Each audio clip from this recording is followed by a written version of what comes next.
Zo, I think we can start now. Yeah, definitely. Okay, well, let me show Do the introduction first. Yeah.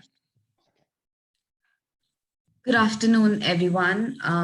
I welcome you all to the last event of Inform's NCSU chapter for the spring 2021 semester. Please join me in welcoming Mr. Stefan de Kok once again to the Inform's NCSU chapter. Stefan is the co-founder and CEO of Wahupa. He has over 20 years of experience in different industries in roles ranging from technical and functional consulting to product design, management, and development. Today's session is a continuation of the first session on demand planning by Mr. Stefan, which was held in the month of February. This session builds on that, focusing on the fundamental obstacles encountered by the traditional approaches. Stefan will also share with us the various new approaches based on probabilistic forecasting and machine learning that are currently gaining traction. Before handing it over to Stefan, I would like to welcome Dr. Julie Swan. She's the head of the Industrial and Systems Engineering Department here at NC State and works in the fields of healthcare and humanitarian operations. I'm also pleased to welcome Dr. Riha Uzoy. He's the professor in the ISC department at NC State and works in the areas of production systems and supply chain. Thank you for joining us today, professors. And before we start the session, I would request all the participants to turn on the camera for a second so that we can quickly take a group picture. Zoo, will you take the picture, please? Let's wait for more people to open up on camera. Yeah.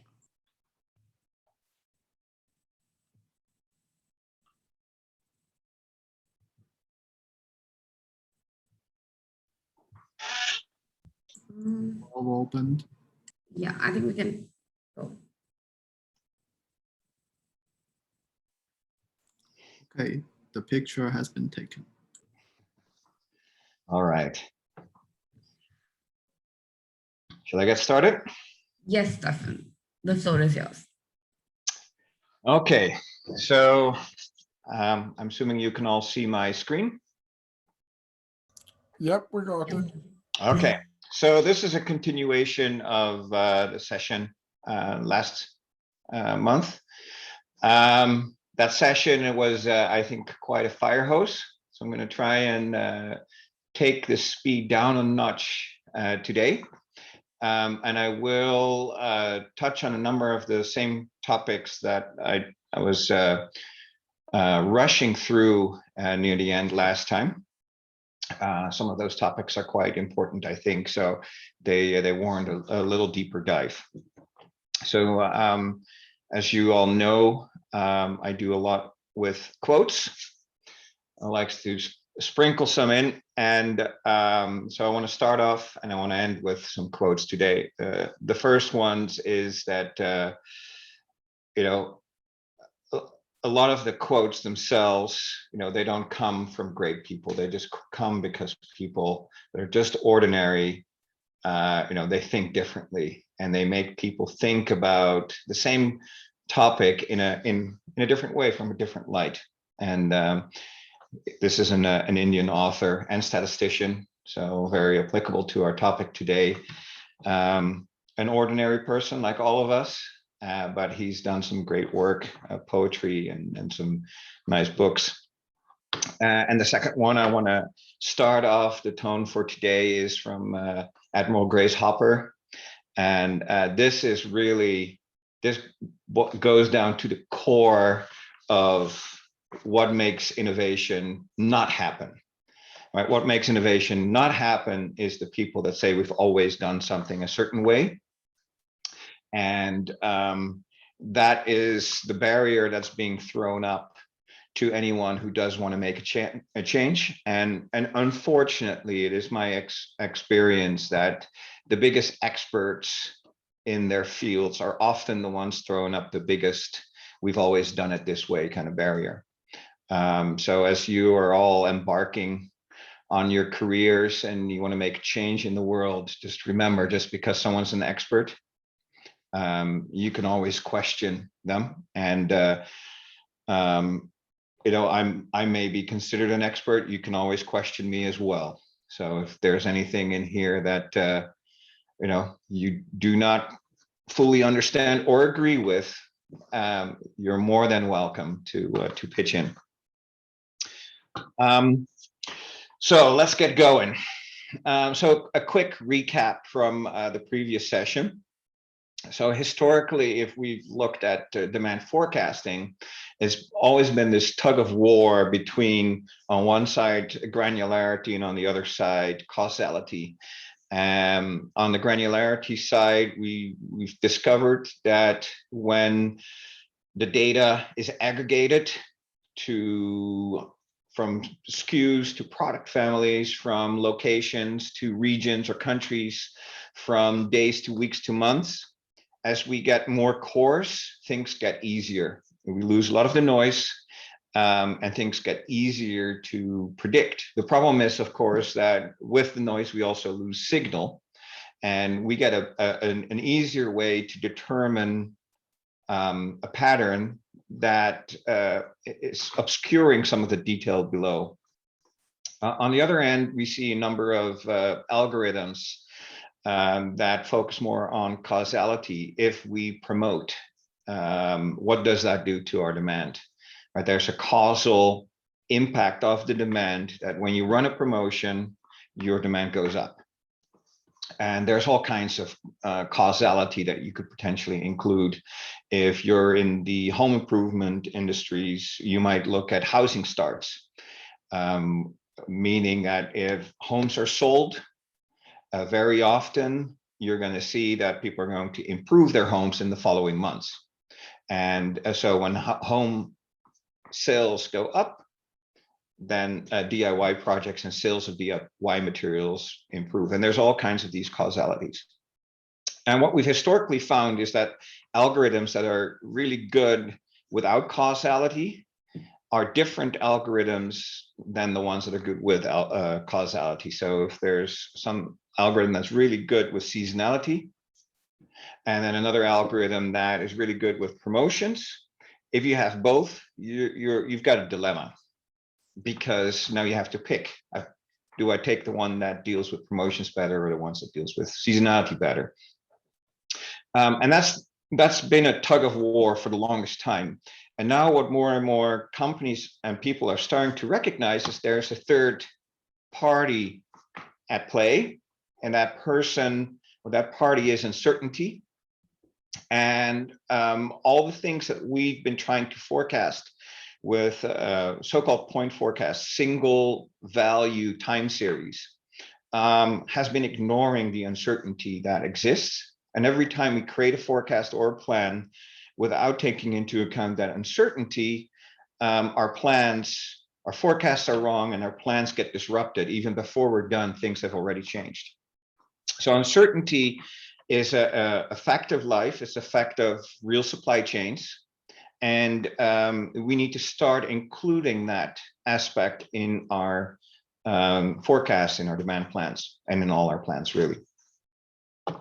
So these two original tug of war actors, they're really trying to fight over how do we forecast. Once we get uncertainty involved, we find that what is implicit in these other two guys is that we've assumed, if we assume any uncertainty at all, that there's a normal distribution, and that normal distribution rarely occurs that way in real life. And when we incorporate the real uncertainty, that Gaussian assumption fails. We have to figure out new ways to forecast to deal with that. And it's in the old times, it was a little better. People were expecting slower service. So if they placed an order and it arrived 6 weeks later, that was fine. And now if you order it today, you expect it tomorrow. So our granularity, our time granularity shrinks, becomes smaller. But similarly, to even achieve that, we need to know not what we should stock in one central warehouse. We need to know what to stock in all the forward DCs that are within a day of the consumer. So there's a fragmentation in the supply chain. And of course, all the products are, portfolios are getting fragmented. More and more different options are offered. So your demand from a product perspective gets fragmented. So the more we go into that fine detail, the more intermittency and the more skewed the distributions are that we're seeing. So even if, you know, in the old days, the normal assumption might have been somewhat okay, it certainly is no longer okay. And all the methods that were applicable then are no longer applicable today.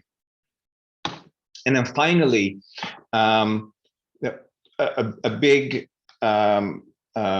role is to be played in what do we measure. And we've been using the same metrics with small variations over the last half century. And the thing with forecasts, as if you have played around with them or benchmarked, is you will find that if you change how you measure, the forecast that will result will also be different.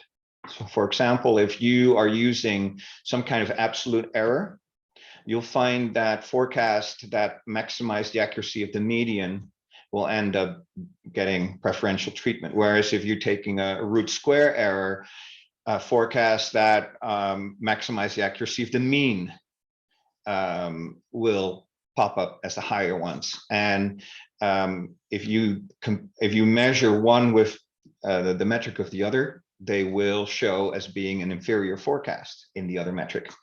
So what we measure is going to be very, very important to help us decide what we actually need to forecast and how we need to forecast. I'm going to cover all three of these areas today. So first, where are we today? Mostly, we've been working with statistical forecasts, ARIMA models, simple exponential smoothing, double, triple exponential smoothings, crostons, all very deterministic in their approach, creating single point outputs. And their strength is that they're really good with individual time series. If we look at one time series at a time, for one skew in one region maybe, they're pretty good. But where they're weak is with seeing patterns across the data. They completely ignore uncertainty, and generally they're not so good with causal factors. And when we get to artificial intelligence, I'll talk a little bit more about those causal factors. But one of the biggest problems with statistical forecast is the demon of overfitting. Overfitting is where you can fit a pattern to the historical data very closely, but it has no predictive value. So if I've got 24 monthly values, I can take a polynomial of order 23, and I can fit it perfectly through those 24 points. But almost guaranteed, it will be completely garbage as that extenuation of that curve into the future as a forecast.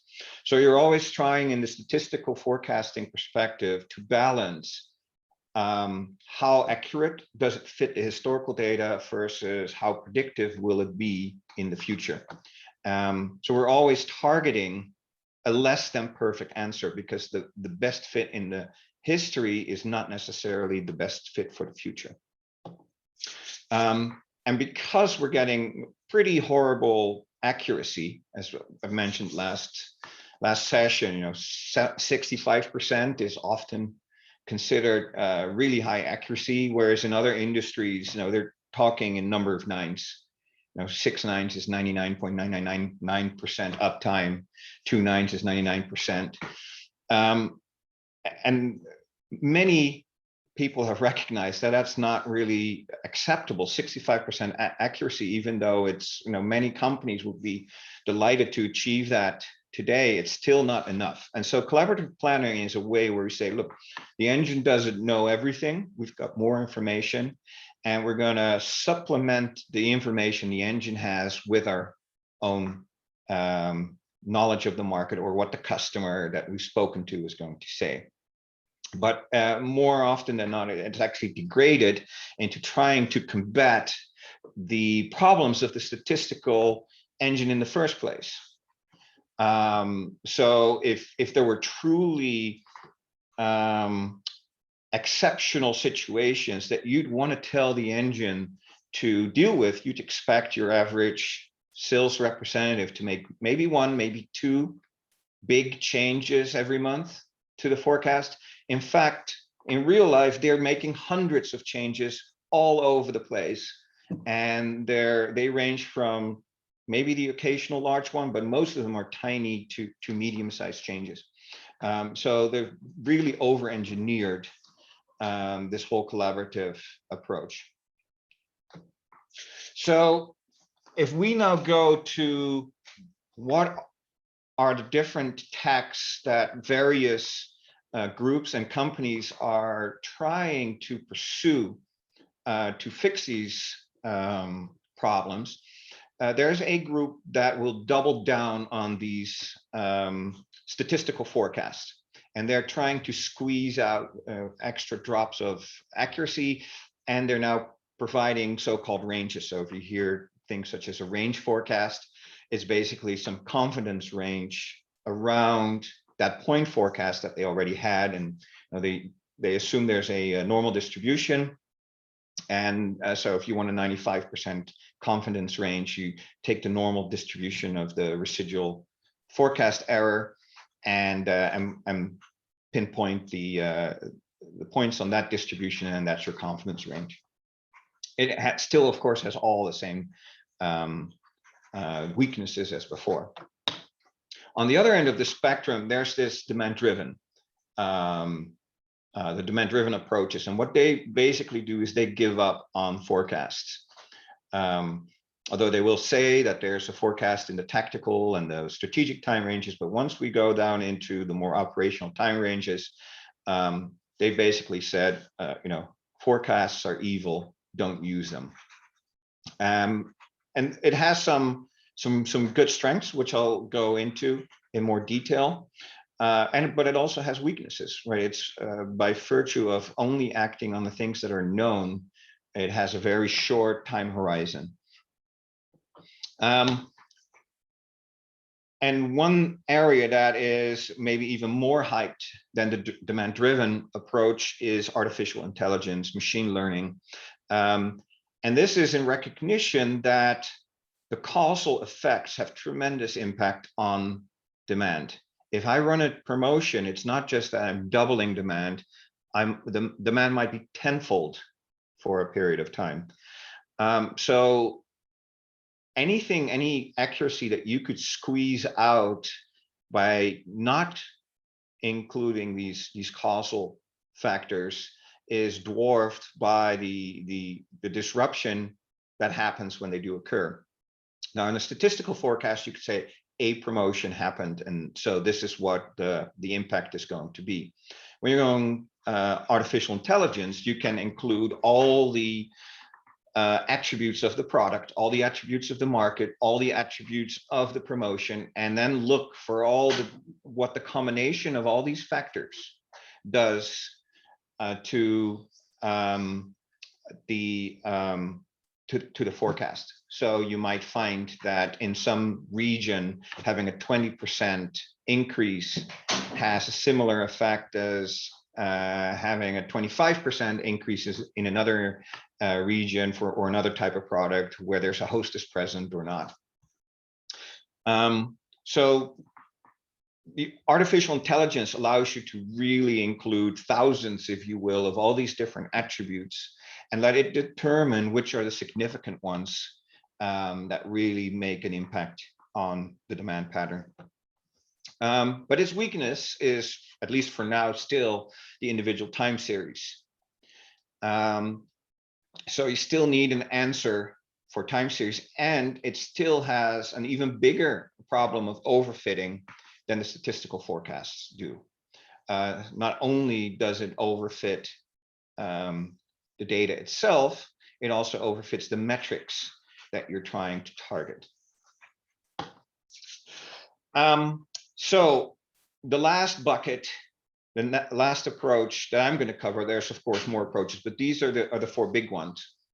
The last one is so-called probabilistic approaches. They exist both in the forecasting as well as the planning and optimization space. And what it tries to do is to fix the foundation, realizing that the real world is not certain in the future.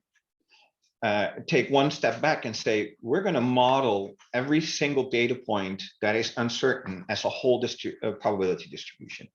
So instead of a time series of points, single numbers, you get a time series of probability distributions. And since most demand patterns are non-stationary, you'll actually get a completely different distribution every time period.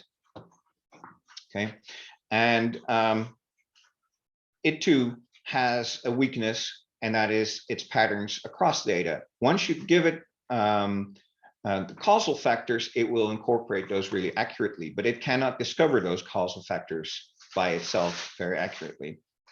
So as you size all of these up, you can see that there's weaknesses and strengths between all these different approaches that complement each other. So where do I see the future? I see the future in combining the strengths of each of these. Really, I think, statistical forecasting has had its best day. I think its time is over. Now, all the principles that are used in statistical forecast, that's a different matter, because there's very rich statistics in statistical forecasting. There's even richer statistics in probabilistic forecasting, right? We're not throwing away the statistics. We're only throwing away how we use those statistics to generate a forecast, right? For example, exponential smoothing is an incredibly powerful way to create some moving average. In statistical forecasting, you could create a forecast using just exponential smoothing, and whatever it is going forward, that's your forecast. In the probabilistic way, you'd still use that, but you would never call that a forecast, right? But it's definitely used under the hood. Okay, so here in blue are really the strengths that are being highlighted from each. And of course, and this is the difficult part, if everything's probabilistic, how do you add intelligence? Because humans don't think probabilistically. So that is a complexity that I will also cover. So let's start with the demand-driven approaches. So what is demand? Ultimately, it's what the consumer really wants, right? You as a consumer goes to the store and you want to buy a certain item, but then you get there and they don't have exactly what you want, but they might have a different brand or they might have a different size. So you might buy something that's slightly different, right? That is still demand. It's just a derivative of your original demand. The retailer in the store gets all these purchases from all these different people. They at the end of the day, they take inventory and they might reorder, and they'll order a whole, for all these customers that have ordered single units, they might order a whole case. And then they place an order from the warehouse. The warehouse gets orders from many stores, and once its inventory goes low, they might order a whole new pallet, and so forth. So ultimately, it becomes sales orders from a retailer to a manufacturer, and that might even translate itself down the chain. The manufacturer takes a product as a raw material, which is a produced product from another manufacturer, and so forth. You get this whole chain. And ultimately, each of these parties is forecasting. All of this is demand. They're just different levels, degrees of derivatives of the true demand, which is what the consumer wants. So when we look at the demand-driven approaches, there's really two flavors to it. One is what we call demand sensing. So when we forecast, we're looking at our current sales orders and our history of sales orders and projecting that into the future. When we do demand sensing, we say, okay, let's not, based on the sales orders, let's ask our retailer to share with us what they are doing. And it could be you're doing vendor managed inventory where the manufacturer owns the inventory in the warehouse that's owned by the retailer. And they have the information and they can use that information. So they get the information of what gets ordered from the warehouse, which is one echelon sooner than before it gets required from their own internal supply chain. So we remove the latency, we get the information sooner. And that can go all the way down the supply chain, all the way up to the point where we actually get cash register scans from the end consumer in the store. And that's a special kind of demand sensing, which is called POS demand sensing, point of sale demand sensing. But there's many flavors depending on how deep downstream you get that information. And the net effect of that is that you remove the so-called bullwhip effect before it gets to your business. The next type of demand-driven approach is what the Demanddriven Institute promotes, and their flagship offering is demand-driven MRP, material requirements planning, which is actually a misnomer, since all of this is demand, but they want to distinguish themselves against driving MRP, material requirements planning, based on a forecast with driving it on customer orders. And so they've decided that demand-driven is a good name, but in honestly, it's really just order-driven. And what they do is they position internally in the supply chain, especially for manufacturers. This is quite useful. Places where you'd want to put inventory buffers. If you imagine your typical manufacturing process could be anything from 20 to 50 steps, from raw material all the way to finished goods. And there are various points along the way where you could say, hey, if instead of just making it and then passing it on to the next line, we create an inventory point here and store the work in progress up to a certain safety level. That's what DDMRP does. And then they apply a decoupling mechanism, which is a replenishment mechanism, to say, we are not actually going to determine our raw materials the moment we know what the forecast is. We're just going to trigger it based on sales orders as they come in.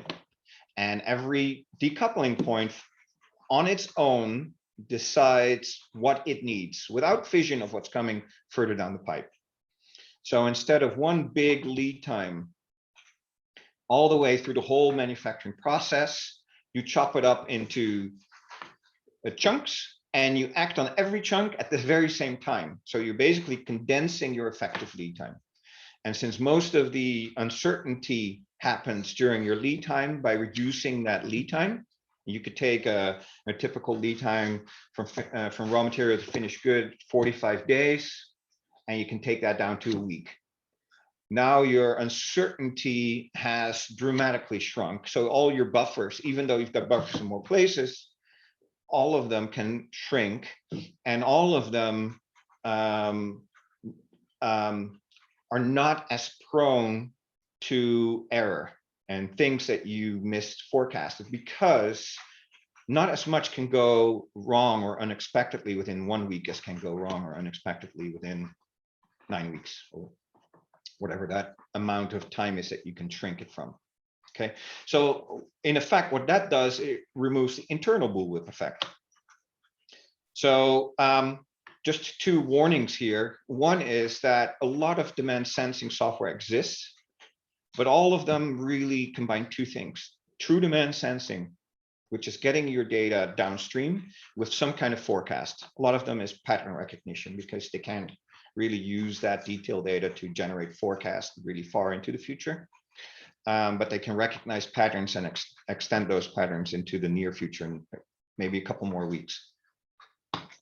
And of course, the demand-driven really is a misnomer. It's order-driven. Both of these are demand-driven, because even forecast is still demand. It's just one more derivative.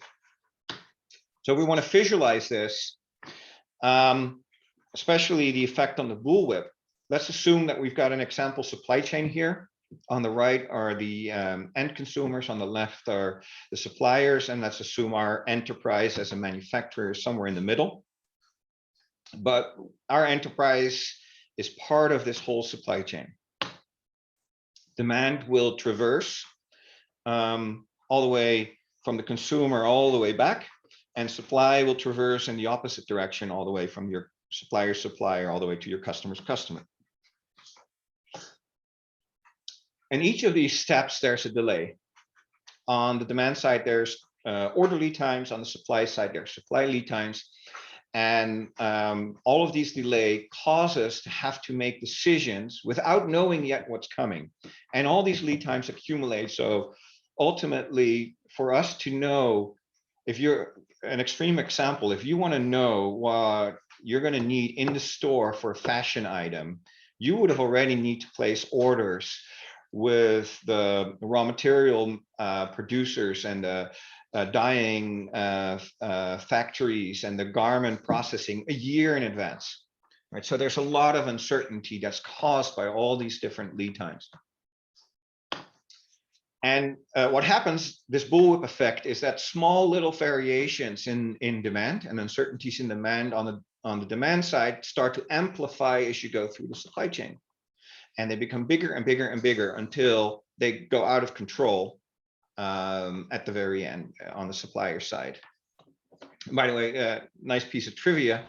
The bullwhip, if you snap one in real life, it's basically a handle with a long leather leash. You get a snapping sound. That snapping sound is the tip of the leather going through the sound barrier. It's a miniature little sonic boom. And so the term bullwhip effect is very appropriate here. It's, you know, the amplification, the uncertainty, and the variation go out of control. And so you can imagine that when you're downstream, it's much harder to make a forecast, because all that intermittency and erratic behavior of demand is much worse than the same parties or the parties in your same supply chain that are more downstream. So if we look at demand sensing, what it's basically doing is saying, look, I'm going to take my information way over to the right, and I'm going to take that into account in my plans. So weeks before I get that sales order through my distributor from the retailer, I already know in order of magnitude what that demand is going to look like. So if I'm lucky, I might even get inventory information, and I can know almost exactly what I'm going to get. But even if I don't have the inventory information, I can see in terms of magnitude of volume where things are going weeks before they're going to place that order and expect me to deliver. So with all that information, I can have that product ready by the time that order comes in, and with a much greater certainty that I'm actually going to, that inventory is going to turn, that it's going to be used.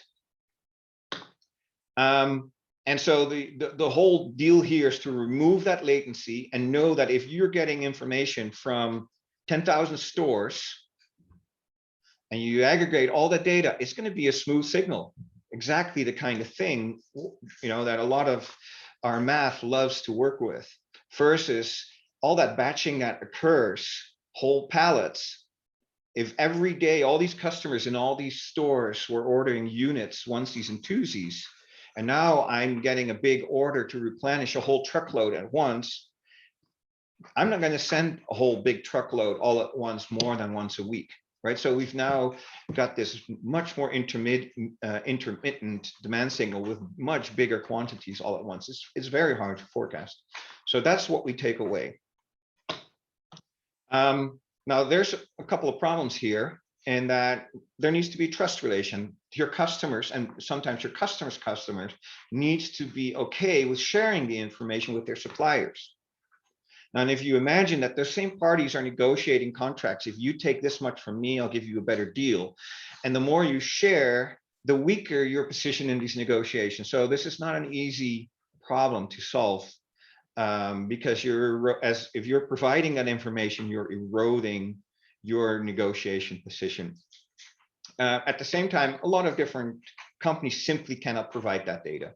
And the Walmarts, the Targets, the Krogers, they can do that, right? But a little mom and pop shop probably can't.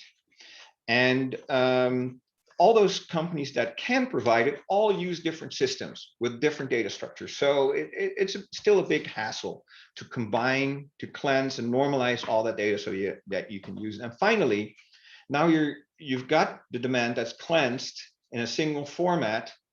It is data that's from someplace downstream, and you have to merge that with your demand streams that are coming in directly from those customers that cannot share that data. So it's not an easy problem to solve, in the least. Then we look at the DDMRP. It's basically, in this case, we see that the bullwhip is still accumulating from our end consumer until it gets to our business. But within our business, we're not letting that bullwhip get worse. But then once it's, we hand over our signal to the supplier, whatever they do with it, it's still going to, amplify. But just by taking out that middle portion, you can see that even for our suppliers, we've made things a lot easier. Now, this is all based on that positioning of these decoupling points, reducing the effective lead times. And because of this, we can now basically lower all our buffers dramatically. These are not small reductions, but that includes both our inventory buffers, our capacity buffers, and even our time buffers. So there's a good effect, a really nice effect of that. The problem is it doesn't provide a complete solution, right? It only works perfectly if all our orders are received within what we consider a customer tolerance time that is longer than our effective lead time to get the product there. And in practice, there will be parts of the portfolio that don't fit in there, and we still need an alternative. And they're in that range where some orders are known is where we see a tremendous amount of error being introduced. Now, if you combine the two, demand sensing and DDMRP together, and now you get a culminating effect, and even our suppliers now get almost no increase in their variability. There's a little, but it's much more easy for them to actually predict what they're going to supply, so they can actually be more efficient and provide you probably product with a higher service level or at a lower cost. Now, the objective, of course, of this is to do the best of both, combine them to get that maximum effect. I don't know of any company that's doing this yet. Who knows? There might be.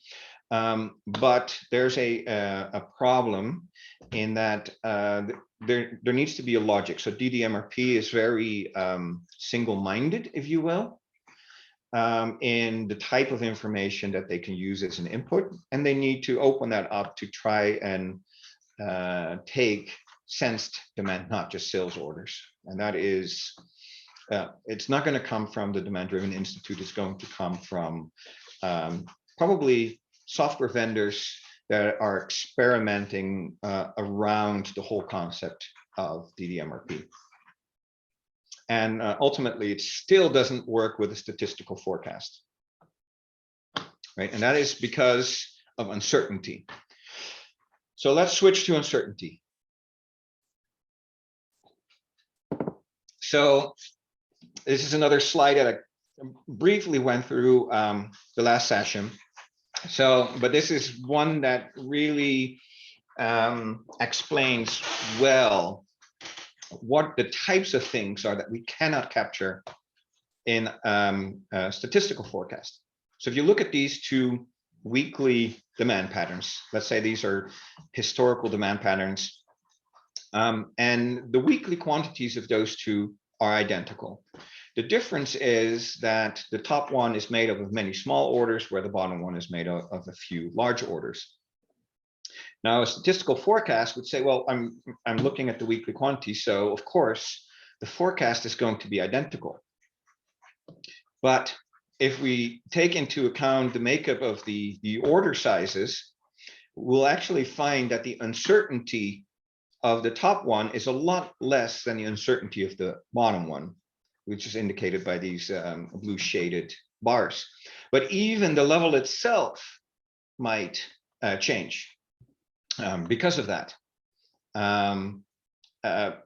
Indirectly involved, and this might be an interesting one to look up, is Simpson-Ewell paradox, where trends that you might see or patterns that you might see at an aggregate level are actually the opposite of the trends or the patterns that exist in the detail, if you looked in the detail. And this is what we see sometimes in these kinds of situations as well, where the detail of the order lines makes a difference on the patterns that you'll see at the aggregate on the weekly total detail.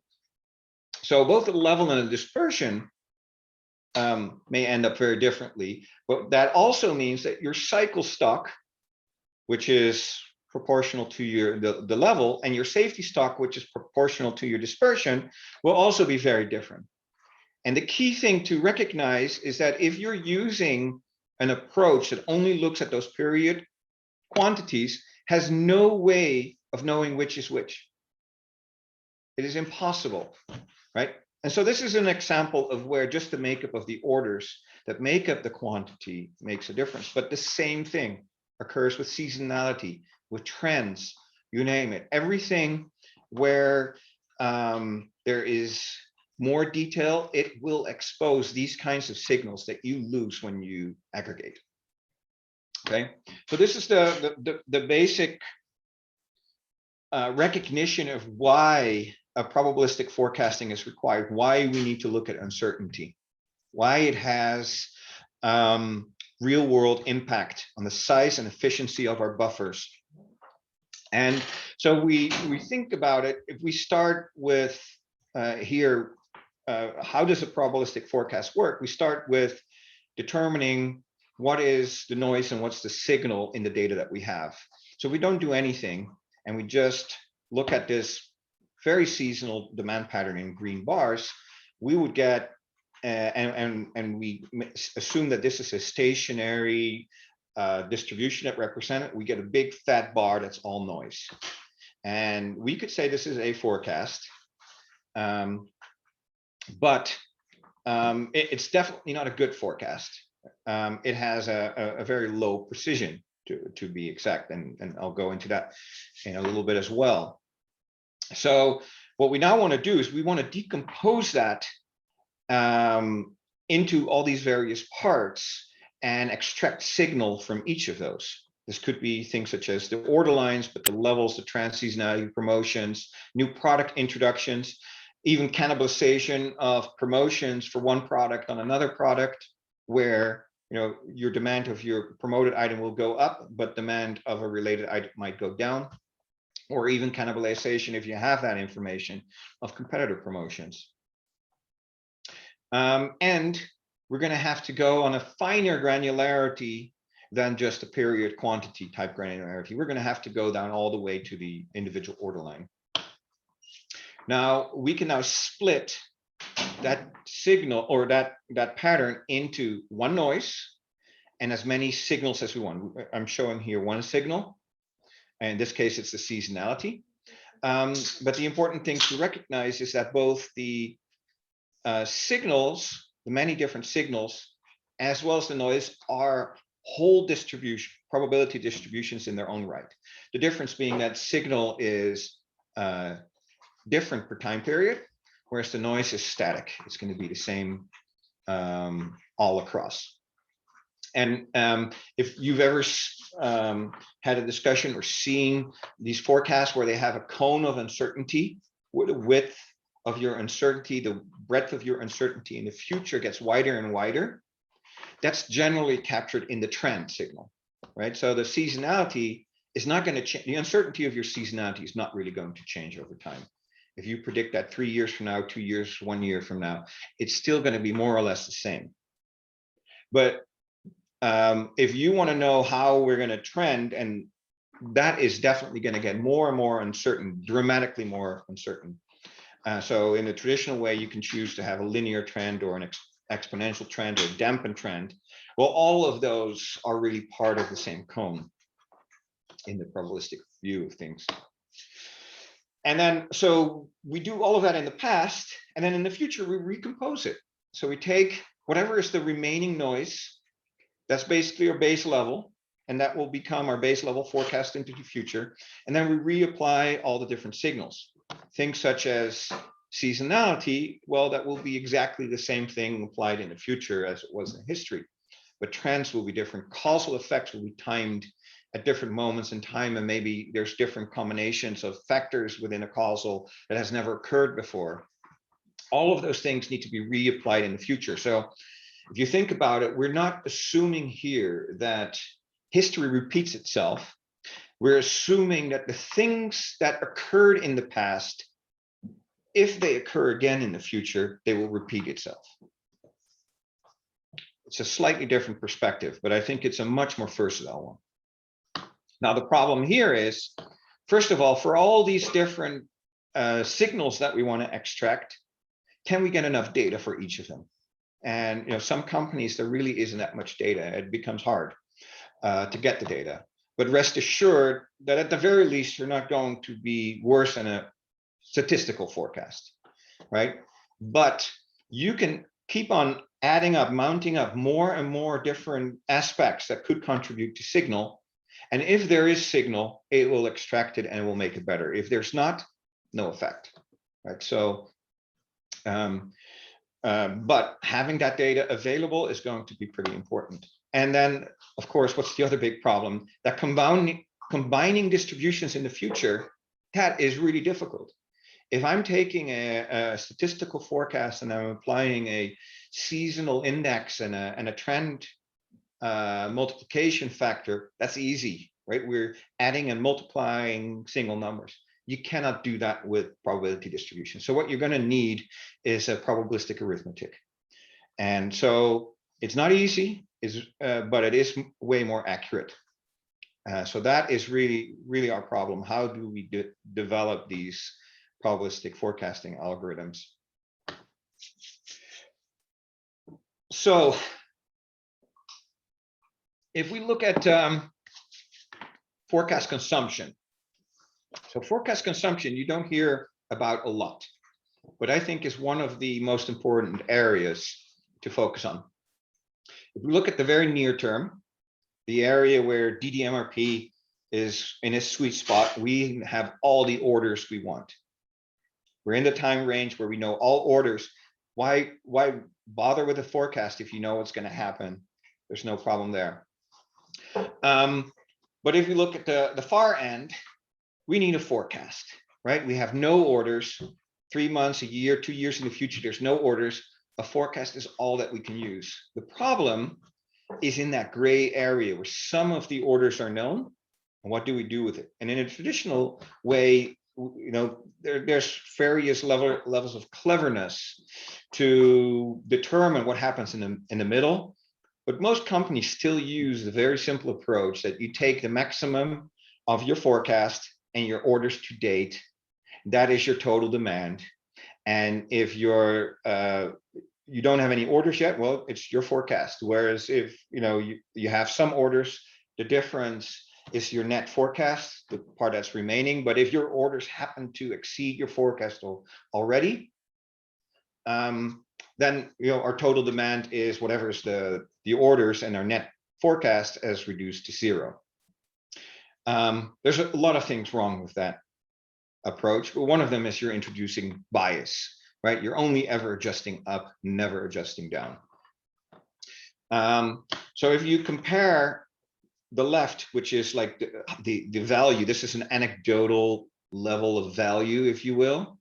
We get 100% of the value within the time of the orders, and we get 0 value at the time when there's no orders, if we're looking at a demand-driven approach. Whereas if we're looking at a probabilistic forecast, we don't get perfect value, but we get some value, and it starts to degrade slowly over time, right? But it really is impervious to having received any orders or not. You're historically based. But now if you combine the two, now you can say, let's take the value from one where it's higher and start including the information of that, the partial orders that you have already received, and include that into our probabilistic forecast. So instead of now doing a simple netting of orders from forecast, what we're actually doing is we're using a conditional probability distribution. What is the probability of our forecast being a certain level, given that we've already received so many orders and it's 2 weeks out, right? Conditional on that having occurred, what's the chances that our forecast will be a certain level? And that conditional forecast will go up and down if needed. If we're forecasting 1,000 units for the month, and now we're in our last week of the month and we've only received 100, the chances that we're going to receive another 900 in that last week are much slimmer than achieving 1,000 across the whole month. So that residual forecast will go down as well. So we've got an unbiased conditional forecast. And this is on the right here is how that uncertainty changes. So in the demand-driven approach, there's no uncertainty when all orders are known. But in that gray range where we start to get some orders, that is where uncertainty starts to increase until finally it's at 100% uncertainty. The probabilistic forecast has a medium uncertainty pretty much everywhere. And then by combining the two, we can basically squeeze and get the best of both at every point along the way. So the cool thing about this, by the way, because we're thinking of probabilities, if we get a sales order, it's almost 100% sure that we're going to have that demand from the customer. Cancellations still happen, postponements still happen, so it's not 100%. It's almost 100%. But you think about including stuff like sense demands. We can anticipate that the customer will replenish, assuming that this is a mature, ongoing life cycle item. They will want to keep that product in stock. So there is quite a bit of probability that what we sense will end up being demand that we will receive as a sales order. But you can also include sales quotes, customers or prospective customers asking if we could supply a certain product to them and what would the price be and what would the time be that we can supply it. They'll ask that same thing to multiple of their potential suppliers, but they'll buy from only one. So there is a much lower probability of securing a sales quote. In the probabilistic world, it's a natural way of blending that in with your forecast, right? And all of that is in that conditional area where some orders are known and some are not.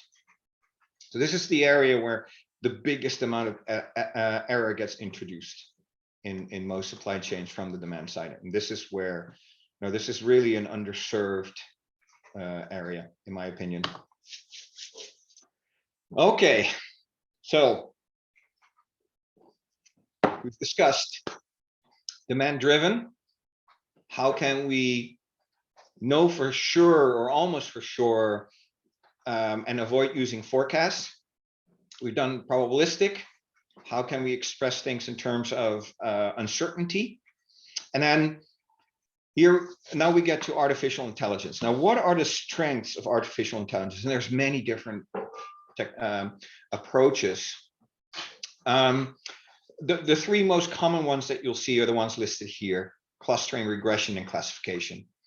Clustering says, which items or markets or customer segments or what have you behave alike, right? And classification says, hey, I've got an item, I've got these clusters that I've already determined, and now I've got something new. Which cluster would this new item belong to?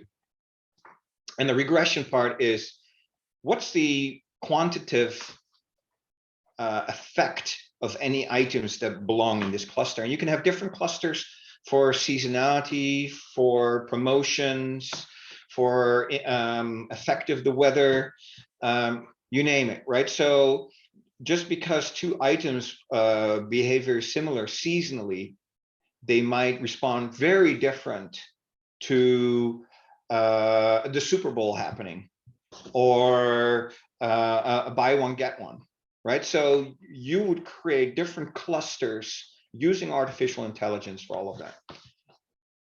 And now if you combine that with the traditional regression, multiple linear regression and so forth,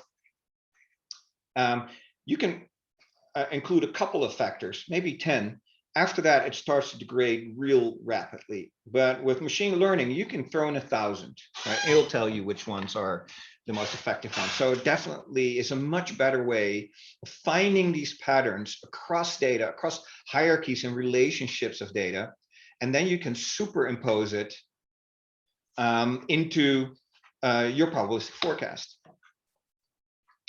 And you'd use it whenever there's insufficient data or when there's insufficient history, right? So if you've never run a certain type of promotion on a certain item, the artificial intelligence can still tell the probabilistic forecast, treat it like that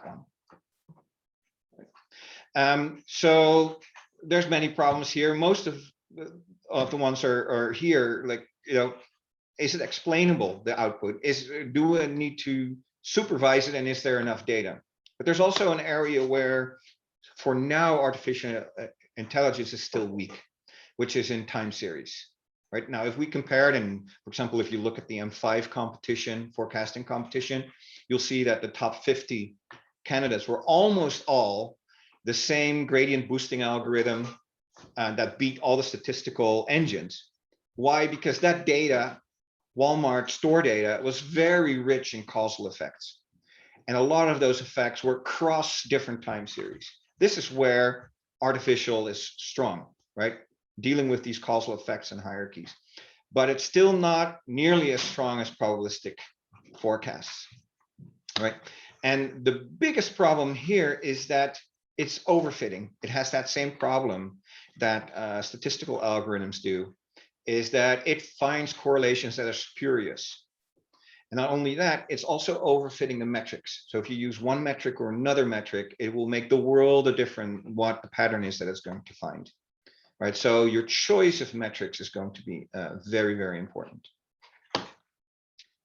And then one final thing before we wrap it all up together, collaborative input. If you imagine you get a forecast and it looks like this, and the blue, let's say the blue line, the mean or the mode shown here is 100 units, and the sales guy says, I don't think we're going to sell 100 units, we're going to sell 150, right? But now we've got a whole distribution. What do you do, right? So now you're going to have to take into account the reliability and the biases of each individual collaborator, and you now have to just shift, not just, you can still use the number that they say, because they get really upset if they tell you it's 150 and then you plan for 100. So you cannot just ignore what they say, but you can shift the uncertainty, your understanding of the uncertainty around that based on their historical errors and biases. If you have an unreliable one, well, that error is all going to be, that uncertainty is all going to be skewed on the lower end. Whereas if you have a very reliable one, that error might still be skewed on the upper end. Right, so you can adjust. It's almost like you now have a conditional probability based on the historical behavior of that collaborator. And if it's a new collaborator, well, maybe you take the average of all inexperienced collaborator or the average of all the collaborators and say you're going to be average until you prove otherwise. So you always have a way of incorporating some kind of, in a Bayesian statistical kind of approach, incorporating the information of how does a person perform, even if we don't know how that particular person performs yet. So to fit it all together, what I foresee, when I mentioned before, we are looking at a hybrid. This is the hybrid, right? Oh, some boxes are missing. Now that picture, and the picture will be slightly different for each customer. But you can see this is demand-driven, artificial intelligence, collaborative human input, and all these probabilistic approaches all working together, all superimposing on one another. And if we look at the demand side of things in this blue box, this is what we call demand modeling, right? We're basically decomposing all the different parts, finding the impact of all of these different parts at our best of our abilities, and then recomposing it, right? So demand modeling, artificial intelligence, and probabilistic approaches, they work together. They are like peas in a pod. They love each other. And that's, when you do take that all together, that's what we call demand modeling. So quickly about metrics. And again, this is a topic I covered a little bit last time. So if we're looking at metrics, we're trying to measure how well we're doing. How good is a forecast, or how good is a production schedule, or how good is our strategic plan? What do we want to know of these metrics? Now, this list is more specific to forecasting based on our topic, but the number one thing, should be the one thing in all cases, is what's the impact on the business, right? Who cares if we have a MAPE that's better if it doesn't tell us anything about how good the business is doing as a consequence of that, right? We're not forecasting for the purpose of forecasting. We're forecasting to drive better business outcomes, right? So the number one has to be value. And then there's the other ones. Accuracy, how close is the forecast to the actual? Precision, how narrow can we make that noise and the signal distribution so that we have to not build these huge buffers to prepare for the unknown. And then there's the symptoms, right? There's something wrong. We look at the symptoms and find our problem areas. Where do we need to focus to improve? And finally, all our efforts to improve, are they worth it, right? Are we spending full time with 10 people to only squeeze out another 0.1% of accuracy, and it leads to $200,000 improvement? That those 10 people working full time would have spent their time much better elsewhere. That's the improvement part. Now, historically, all the metrics that we have looked at in forecasting, they've all looked at the bottom four. They don't care about the business value. Right? You've got metrics such as forecast value add. They don't measure business value. They're all ignoring that number one priority. And one thing that they seem to, all really focus on is the metric needs to have understandable math. The simplest one, MAPE, is very easy math. So you can show it to an executive and say, look, the math is real simple. The problem is it has no correlation with business value. Right?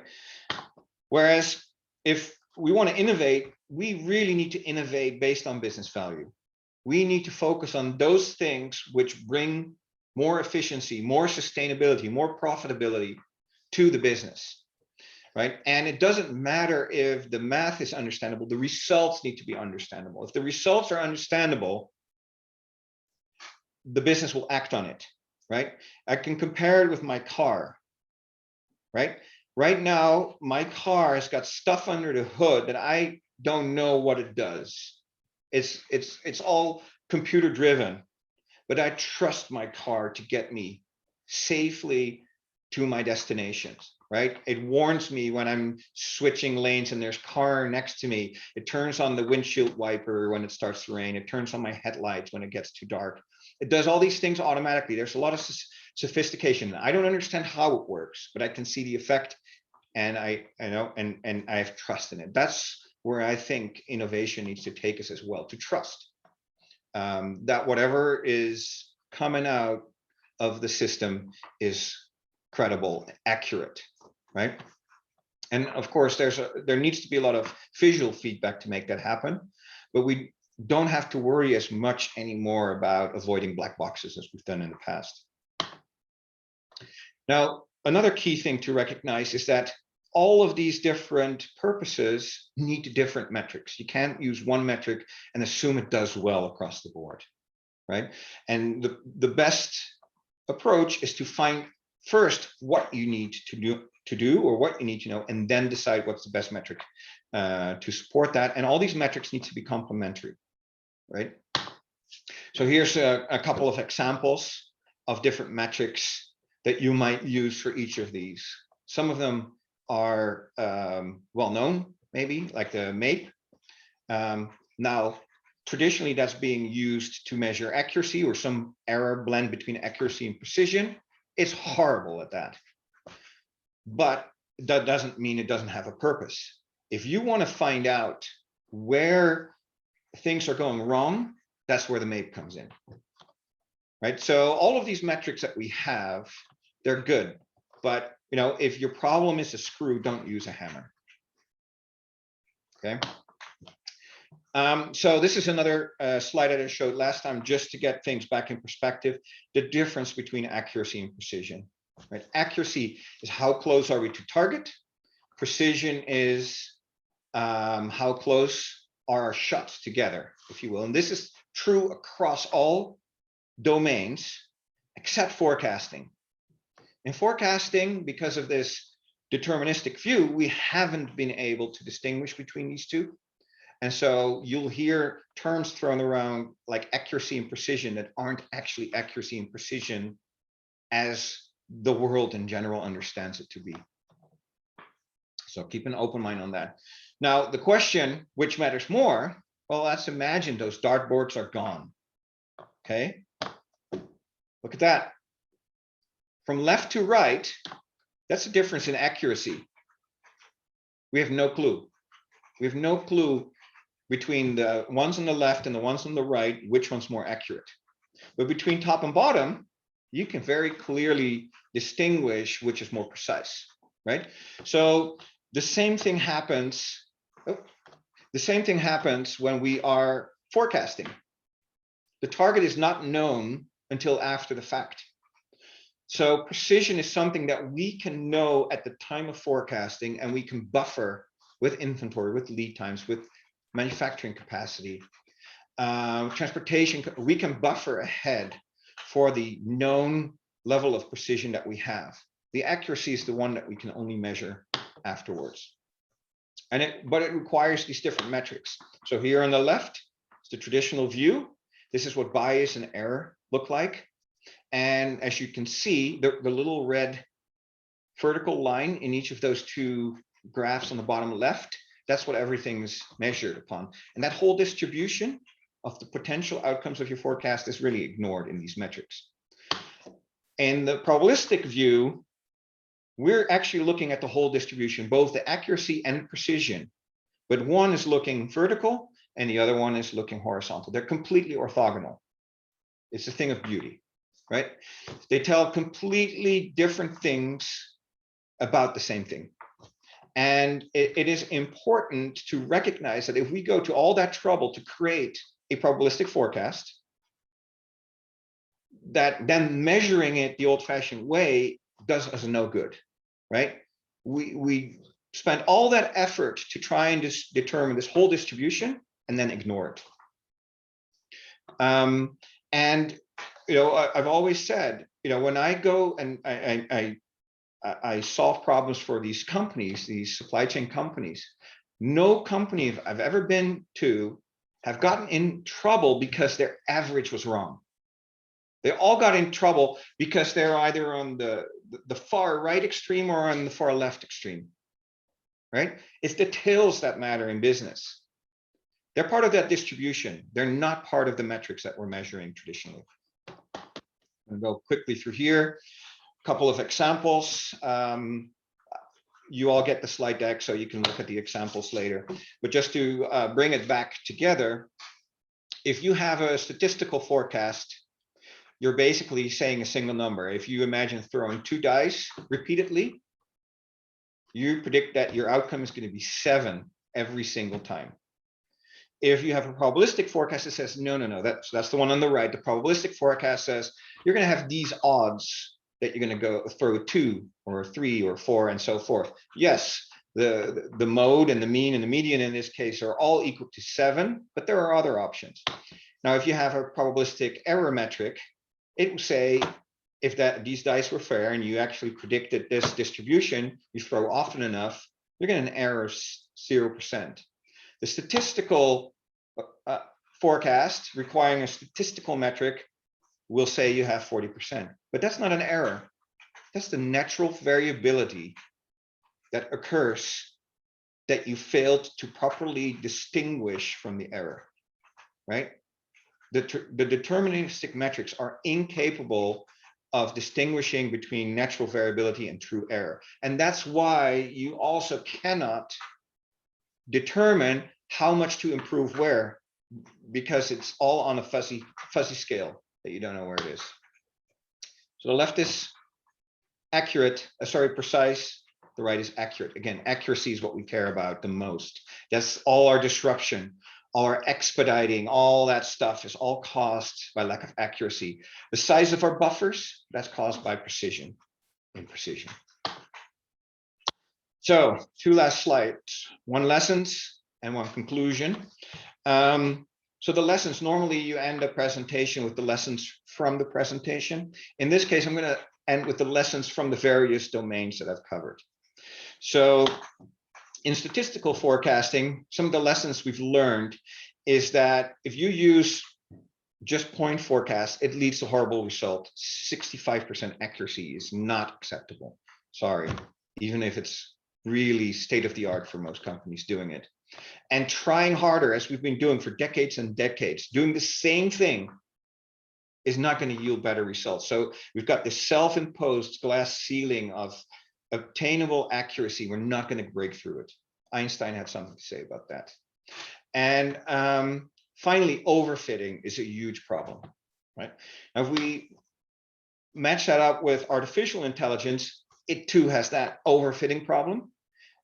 There's an enormous potential in artificial intelligence, but if you're using it for forecasting, always be aware of that demon of overfitting. Never lose sight of that. And we find that different techniques are better at different things. So mix and match, combine, find the tool that's best for the problem that you're trying to solve. And that including causal data has huge impact. The M5 competition just showed it. You know, there's no way statistical algorithms can get even close to the artificial ones. Probabilistic forecasting, same thing. The causal effects have the most impact, and that we learn that models that play nice with other methods, such as artificial intelligence, such as demand-driven, they perform better. You get the sum of, or the value of the whole is bigger than the sum of the parts. And one thing I haven't mentioned in the presentation, but suboptimal results of a model that accurately represents reality tend to be much more usable in practice than absolute optimal results of models that are overly simplified. And we've seen this in MILP and LP type optimizations. We have to so dramatically simplify reality into a model so that a solver like that can address it. And then the results become unattainable in practice. Things have changed, or it really wasn't that accurate. We've left out really key information. The same thing happens in forecasting. And finally, it's better to be roughly right, accurate, than it is to be precisely wrong. And that is an overlap that demand-driven has taught us as well, right? Demand-driven, if you look at the model, it is basic stuff. There's no rocket science. Everyone can understand it, but yet they're making tremendous leaps of improvement over the old forecast plus MRP plus MPS type implementations, because they're taking away things that should never have been done that way, right? But they've now gotten it distilled to a level where within that hyper focus, they're the best thing that you could do. Once you get out of that hyper focus, you need all that other stuff. I think the demand-driven world is not ready yet to accept that part of it. But that's definitely something that's been witnessed. And of course, do not forecast what you can know for sure. And the probabilistic metrics. So the key message there is, if you measure garbage, whatever your results are going to be are garbage, right? It's a rephrasing of the garbage in, garbage out. Don't forget the metrics. You can do all of those other steps correctly, and you neglect to get the metrics right, and you're still going to get garbage out. So in conclusion, so Christy Swanson, the original Buffy, this vampire slayer, would never date any guys that didn't own a toolbox, because the ones that don't own a toolbox couldn't even change a light bulb. I think the same thing is true in planning and forecasting. If you don't have a big toolbox, if all you have is a hammer and you assume every problem is a nail, you're going to be suboptimal in the vast majority of problems, right? So for all the guys out there, if you want to date a very smart, very proactive, beautiful woman, get a toolbox, get a forecasting toolbox. Okay. And then Frank Zappa, who never took himself too seriously, some really important knowledge there is, mind is like a parachute. It doesn't work if it doesn't open, right? So keep an open mind and try new things, many things. I've listed a couple here. There's many other things that are being explored. So in my experience, I found these things along the way, and I'm pretty sure I'll find new things. And the things that I like right now will become things that will be superseded by other ones. So keep an open mind. Whatever is the best you find today might not be the best tomorrow, right? And always know to have a whole toolbox. Don't just have that hammer. Okay, I've left very little time for questions, but I hope the pace today was a little bit better than last time. I don't know, Chan Chang, are you opening questions or? So the participants can either drop in the questions in the chat, or they can unmute themselves and talk. So the floor is open. And this link, by the way, at the bottom, that's where the whole presentation is. So if you want to look back at anything, you can go there, and it's in a Dropbox folder. I don't see the chat.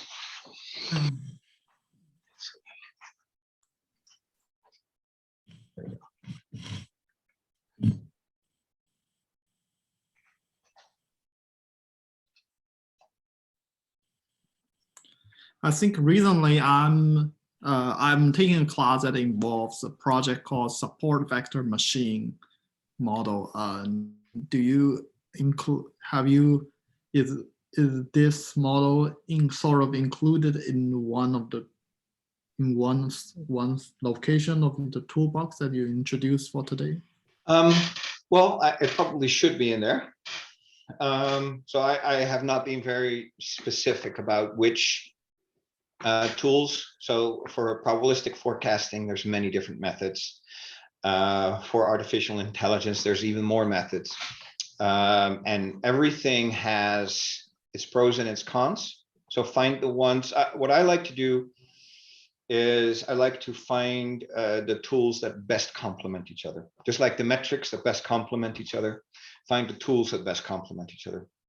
So that's why, even though there's value in statistical forecasting, by combining the other ones, I don't need it anymore. I've got better ones for any situation, and a statistical forecasting could work. I've got better ones. So will you find scenarios where support factors will be the best? Probably, right? You just have to figure out which one. Now, all this wisdom, I did not know when I came out of college. But over the years, you run into these problems, and then you go like, this is where I can use that thing that I haven't used in 20 years because I haven't used it since university, right? And then you pull it back in. So again, look at your problem first and then decide what the tool is. Now, knowing lots of tools, of course, is a prerequisite for that. If you understand the ins and outs of the tools, then you know which one you might want to use. But in forecasting, the key one is overfitting. Always, always, always beware of overfitting.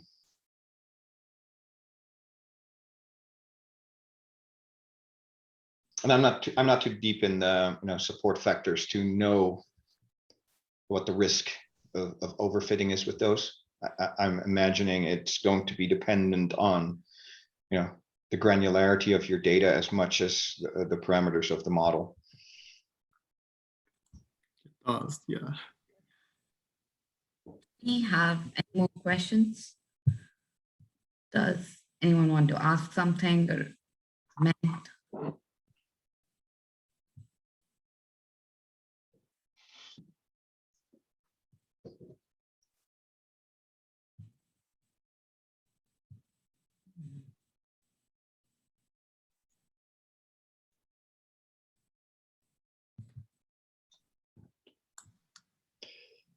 So this either means it was very clear, very confusing.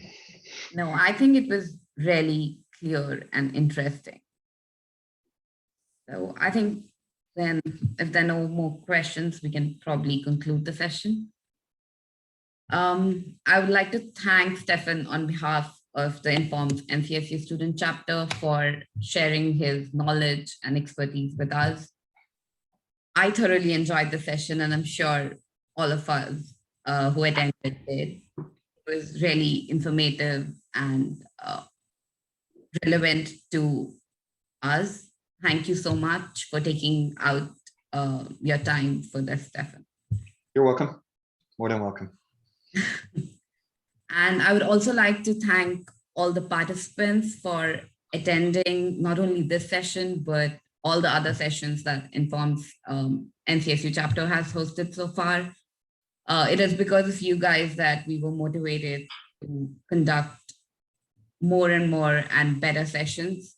I hope you guys enjoyed the sessions that we conducted and it was helpful and insightful for all. This was the concluding event of Informs NCSU student chapter for this year.